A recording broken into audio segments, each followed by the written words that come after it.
Bismillahirrahmanirrahim. Assalamualaikum warahmatullahi wabarakatuh. Hari ini kita akan menyelami kisah seorang nabi yang diutus kepada kaum yang sangat kuat, sangat cerdas, dan memiliki teknologi tinggi pada zamannya. Namun mereka sombong, menolak kebenaran, dan akhirnya dibinasakan oleh azab Allah. Inilah kisah Nabi Saleh alaihi salam dan kaumnya Tsamud. Nabi Saleh adalah keturunan Nabi Nuh. Beliau hidup setelah masa Nabi Hud dan diutus kepada kaum Tsamud yang tinggal di kawasan berbatu dan bergunung, dikenal sebagai Al-Hijr. Kini wilayah itu berada di bagian utara Arab Saudi. Kaum Tsamud adalah keturunan kaum Ad yang dahulu dibinasakan. Mereka belajar dari sejarah, tapi hanya secara lahir. Mereka tetap menyembah berhala, hidup mewah, dan sombong terhadap para nabi. Allah berfirman, "Dan kepada kaum Tsamud, kami utus saudara mereka Saleh. Ia berkata, wahai kaumku, sembahlah Allah. Tidak ada Tuhan bagi kalian selain Dia." Quran Surat Hud ayat 61. Kaum Tsamud sangat hebat. Mereka memahat gunung-gunung dan menjadikannya rumah.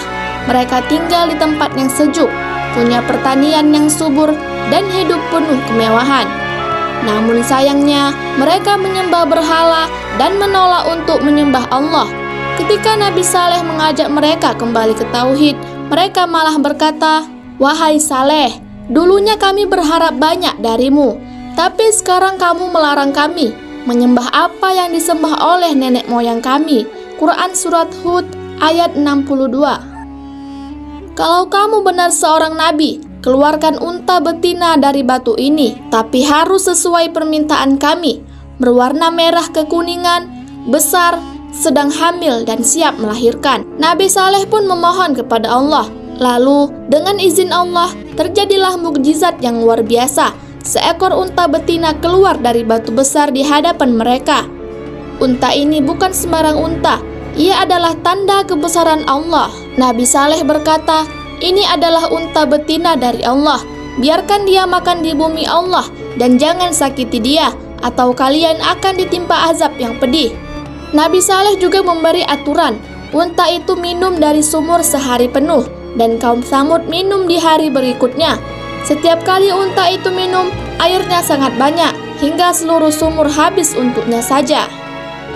Sayangnya, sebagian dari kaum Tsamud merasa terganggu. Mereka tidak senang karena unta itu jadi simbol kebenaran yang tak bisa mereka bantah. Mereka merencanakan pembunuhan unta tersebut. Dipimpin oleh Qidar bin Salif, lelaki paling kejam di antara mereka. Mereka pun menyembelih unta betina itu. Nabi Saleh sangat marah dan bersedih.